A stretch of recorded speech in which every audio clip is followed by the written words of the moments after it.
नमस्कार, live city के नए बुलेटिन में बिहार में आपका स्वागत है। आपके साथ मैं मुस्कान। खबरों की शुरुआत करेंगे, लेकिन उससे पहले एक नजर डालते हैं आज की सुर्खियों पे। हर घर बिजली अब रोजगार पर focus. Nitish Kumar land for job case में 9 मार्च से रोजाना सुनवाई। पटना में बाल श्रम उन्मूलन को लेकर 1 दिवसीय कार्यशाला। डिप्टी सीएम के सामने किसानों का आक्रोश। नीट छात्रा केस में पप्पू यादव ने सरकार को कटघरे में घेरा। कॉलेज में छात्रों के बीच बैठे विधायक आईपी गुप्ता। पैसे नहीं तो काम नहीं के नारे से गूंजा बेतिया। NH-19 पर दर्दनाक हादसा। स्कूटी सवार महिला दरोगा की मौत। हिलसा अनुमंडलीय अस्पताल में इलाज के दौरान महिला की मौत। बेतिया में घूमने के बहाने बुलाकर किशोर की चाकू से हत्या। खबरें विस्तार से। मुख्यमंत्री नीतीश कुमार आज गुरुवार को अपनी समृद्धि यात्रा के तहत समस्तीपुर जिले में पहुंचे हैं। यहां मुख्यमंत्री नीतीश कुमार ने 800 करोड़ रुपए से अधिक की विकास योजनाओं का उद्घाटन किया है और शिलान्यास भी किया। बता दें कि सीएम नीतीश ने राजकीय अभियंत्रण महाविद्यालय में नवनिर्मित भवन का उद्घाटन, निरीक्षण एवं जिला अंतर्गत विकासात्मक योजनाओं का भी शिलान्यास उद्घाटन किया। और उद्घाटन के बाद सुशासन बाबू ने जीविका समेत अन्य विभागों के स्टॉल का निरीक्षण भी किया है। और बता दें कि यह यात्रा के दूसरे चरण का समापन होगा। और साथ ही मुख्यमंत्री ने यह भी कहा कि 2005 से 2025 तक के चारों कार्यालय में हर क्षेत्र में लगातार काम हुआ है, और चाहे वह शिक्षा हो, स्वास्थ्य हो, कृषि हो या फिर बुनियादी ढांचा। महिला सशक्तिकरण के लिए भी बड़े स्तर पर प्रयास किए जा रहे हैं। उन्होंने बताया है कि 2025 से 2030 के लिए 7 निश्चय 3 तैयार किया गया है, और जिससे विकास की गति और भी ज्यादा तेज होगी, और इसमें केंद्र सरकार का पूरा सहयोग भी मिल रहा है। लैंड फॉर जॉब केस में आज गुरुवार को दिल्ली की राउज एवेन्यू कोर्ट में सुनवाई हुई है, जहां कोर्ट ने लालू परिवार को राहत भी दी है। और 1 से 25 फरवरी के बीच लालू यादव, राबड़ी देवी, तेजस्वी यादव, तेज प्रताप यादव और औपचारिक आरोप तय करने के लिए अदालत में सशरीर हाजिर होने की भी छूट दी है। बता दें कि आज की सुनवाई में लालू, राबड़ी और तेजस्वी वीडियो कॉन्फ्रेंसिंग के जरिए पेश हुए, जबकि पाटलिपुत्र से राजद सांसद और लालू की राबड़ी बेटी मीशा भारती और उनकी बहन से हेमा यादव कोर्ट पहुंची और दोनों ने आरोपों से इनकार किया। और 9 मार्च से मामले की रेगुलर सुनवाई भी होगी, जहां ट्रायल और साथ ही प्रोसिक्यूशन के सबूत रिकॉर्ड करने के लिए इसे लिस्ट भी किया गया है। बता दें कि यह मामला केंद्रीय अन्वेषण ब्यूरो CBI द्वारा दर्ज किया गया है। और 9 जनवरी को कोर्ट ने लालू परिवार सहित कुल 41 आरोपियों के खिलाफ आरोप तय किए थे, और अब उन सभी पर नियमित रूप से मुकदमा भी चलेगा। वहीं कोर्ट ने 52 लोगों को इस मामले में भी बरी कर दिया है। राजधानी पटना स्थित दशरथ मांझी श्रम एवं नियोजन अध्ययन संस्थान में बुधवार को 1 दिवसीय बाल सुधार कार्यशाला का आयोजन भी किया गया है। और बता दें कि इस कार्यक्रम का प्रमुख उद्देश्य बाल श्रम को रोकना और साथ ही बच्चों के भविष्य को बेहतर बनाना है। कार्यशाला में बिहार के गृह मंत्री सह उप मुख्यमंत्री सम्राट चौधरी भी शामिल हुए हैं, और इस मौके पर उन्होंने मौजूद लोगों से संवाद करते हुए बाल श्रम उन्मूलन के महत्व पर भी प्रकाश डाला है। और साथ ही आपको बता दें कि उनका भविष्य सुरक्षित है और उज्जवल बनाया जा सकता है। उन्होंने संबंधित विभागों से भी बाल श्रम पर गंभीरता से ध्यान देने और प्रभावी कार्रवाई सुनिश्चित करने की अपील की है। और साथ ही कार्यशाला के दौरान बाल श्रम से जुड़े सामाजिक, कानूनी और प्रशासनिक पहलुओं पर भी उन्हें चर्चा की और बच्चों के पुनर्वास व शिक्षा को प्राथमिकता देने पर भी जोर दिया है। बोधगया के कन्वेंशन हॉल में आयोजित भूमि सुधार जनसंवाद उस वक्त हंगामे में बदल गया जब किसानों ने जमीन से जुड़े मामलों में भ्रष्टाचार और रिश्वतखोरी के गंभीर आरोप लगाए थे। और डिप्टी सीएम यह राजस्व एवं भूमि सुधार मंत्री विजय कुमार सिन्हा की मौजूदगी में किसानों ने नामांतरण दाखिल, खारिज और साथ ही खतियान सुधार में खुलेआम घूस मांगे जाने वाले शिकायत की है। और शेखघाटी निवास जितेंद्र कुमार ने आमस CO पर 25,000 रिश्वत लेने का भी आरोप लगाया है और गलत कागजात के आधार पर जमीन कब्जाने की बात भी कही है।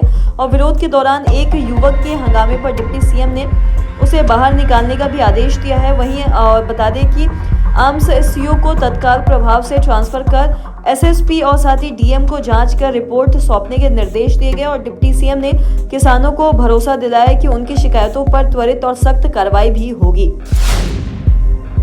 नीट छात्रा की मौत के मामलों को लेकर पूर्णिया के सांसद पप्पू यादव ने एक बार फिर से सरकार और प्रशासन पर तीखे सवाल खड़े कर दिए हैं। बता दें कि अपने ताज़ा बयान में उन्होंने हॉस्पिटल मालिक मनीष रंजन पर गंभीर आरोप लगाते हुए ये भी कहा है कि छात्रा के इलाज के लिए डॉक्टर को करीब 25 लाख रुपए दिए गए थे। और सांसद पप्पू यादव ने ये भी कहा है कि जब छात्रा होश में आ गई थी तो फिर उसकी मौत कैसे हो गई। उन्होंने इस पूरे मामले में संबंधित डॉक्टर पर हत्या की धारा 302 के तहत मुकदमा दर्ज करने की भी मांग की है। साथ ही उन्होंने यौन हिंसा के बाद छात्रा के साथ क्या क्या हुआ इसकी पूरी सच्चाई सामने लाने की भी जरूरत बताई। और उन्होंने यह भी सवाल उठाया है कि आखिर बंगाल से लड़कियों को क्यों मंगाया जाता है और इसके पीछे कौन सा संगठित गिरोह काम कर रहा है। और साथ ही पप्पू यादव ने यह भी कहा है कि यह मामला केवल एक छात्रा की मौत नहीं बल्कि पूरे सिस्टम की विफलता को उजागर करता है। और पूर्णिया सांसद ने सरकार और प्रशासन पर गंभीर आरोप लगाते हुए ये भी कहा है कि आखिर दोषियों को कौन बचा रहा है और कब तक पीड़ित परिवार को न्याय से वंचित रखा जाएगा।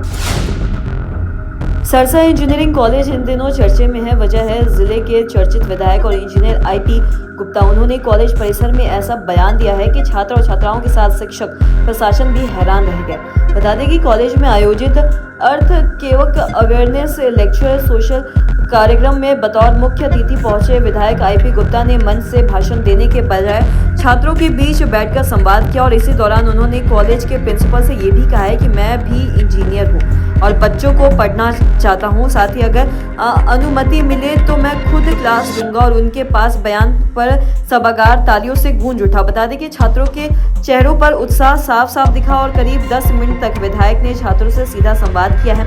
खास बात यह रही कि उन्होंने पूरी बातचीत फराटेदार अंग्रेजी में की और जिसे सुनकर छात्र छात्राएं प्रभावित नजर आए। बिहार राज्य आशा संघ एटक के आह्वान पर 6 माह से मानदेय का भुगतान नहीं होने के विरोध में आशा और साथ ही आशा फैसिलिटेटरों ने जिला मुख्य चिकित्सा पदाधिकारी सह सचिव जिला स्वास्थ्य समिति पश्चिम चंपारण के कार्यालय के समक्ष आक्रोशपूर्ण प्रदर्शन भी किया। प्रदर्शन से पूर्व बेतिया के जगजीवन नगर से आशा और साथ ही आशा फैसिलिटेटर्स ने जुलूस निकाला जो शहरों के विभिन्न मार्गों से होते हुए जिला स्वास्थ्य समिति कार्यालय पहुंचा। और इस दौरान प्रदर्शनकारियों ने पैसे नहीं तो काम नहीं आशा की फैसिलिटेटर्स का भुगतान शुरू किया और साथ ही आशा के साथ सौतेले व्यवहार भी क्यों। आशा को स्थायी कर्मचारी का दर्जा दो और भुगतान में देरी करने वालों की निलंबित करो जैसे नारे लगाए। आशा संघ के राज्य कार्यकारी अध्यक्ष ओम प्रकाश क्रांति ने बताया है कि आशा एवं आशा फैसिलिटेटरों का भुगतान अगस्त माह से ही निलंबित है जिससे उनके परिवार भूखमरी के कगार पर पहुंच चुके हैं। और साथ ही उन्होंने ये भी कहा है कि आशा कार्यकर्ताओं पर काम का बोझ लगातार बढ़ रहा है।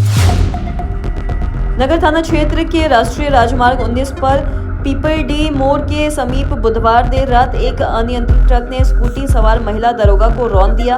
इस दर्दनाक हादसे में महिला दरोगा की मौके पर मौत हो गई जबकि उनके साथ मौजूद कांस्टेबल भीम कुमार गंभीर रूप से घायल हो गए। और हादसे के बाद स्थानीय लोगों ने पुलिस को सूचना दी और घायल कांस्टेबल और महिला दरोगा को इलाज के लिए सदर अस्पताल लाया गया जहां चिकित्सकों ने महिला दरोगा को मृत घोषित कर दिया। और मृतका की पहचान रिंकी कुमारी के रूप में हुई है जो जमुई जिले के रहने वाली थी। और हालांकि उनका परिवार वर्तमान में पश्चिम बंगाल के पुरुलिया में रहता था। रिंकू कुमारी वर्ष 2020 बैच की दरोगा थी और उन्होंने फिलहाल अविवाहित थी। और साथ ही बता दें कि जानकारी के अनुसार उन्होंने 2 माह पूर्व ही डिवड़ा थाना में योगदान दिया था। और घटना की सूचना मिलते ही एसपी अंबश राहुल और प्रशिक्षु DSP Abhishek Kumar, circle inspector Faheem आजाद खान और साथ ही नगर थानाध्यक्ष प्रशांत कुमार सदर अस्पताल पहुंचे। और एसपी ने मामले की जानकारी ली और आश्वासक विभागीय व कागजी कार्रवाई के भी निर्देश दिए।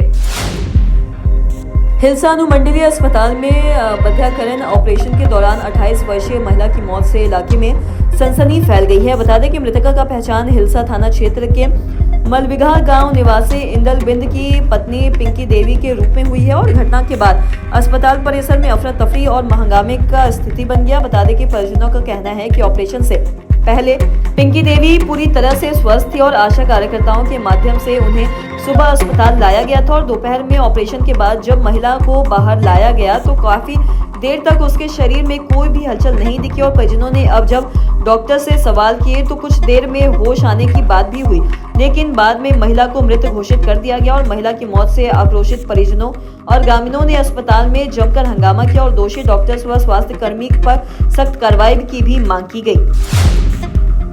जगदीशपुर थाना क्षेत्र के हरदिया मन के पास दोस्तों के साथ घूमने गए एक किशोर की चाकू मारकर हत्या कर दी गई। बता दें कि गंभीर रूप से घायल किशोर की इलाज के दौरान बेतिया जीएमसीएच में मौत हो गई और मृतक की पहचान नौतन थाना क्षेत्र के गढ़ा पंचायत के बंगला टोला वार्ड नंबर 1 निवासी टोटले असाओं के 15 वर्षीय पुत्र पप्पू कुमार के रूप में हुई है। और मृतका की मां शीला देवी ने बताया है कि गांव की ही सुजीत कुमार बुधवार रात करीब 10 बजे उनके बेटे को घूमने के बहाने घर से बुलाकर ले गया था, जहां किसी बात को लेकर विवाद के बाद चाकू से हमला कर दिया गया और स्थानीय लोगों की सूचना पर पुलिस ने घायल को अस्पताल पहुंचाया, लेकिन इलाज के दौरान उसकी मौत हो गई और परिजनों ने साजिश के तहत हत्या के आरोप लगाए हैं। और जगदीशपुर थाना क्षेत्र सौरभ कुमार शर्मा ने ये भी बताया है कि शव का पोस्टमार्टम कराकर परिजनों को सौंप दिया गया है और साथ ही पूरे मामले की जांच अभी जारी है और घटना के बाद पूरे गांव की मातमी सन्नाटा छाया हुआ है।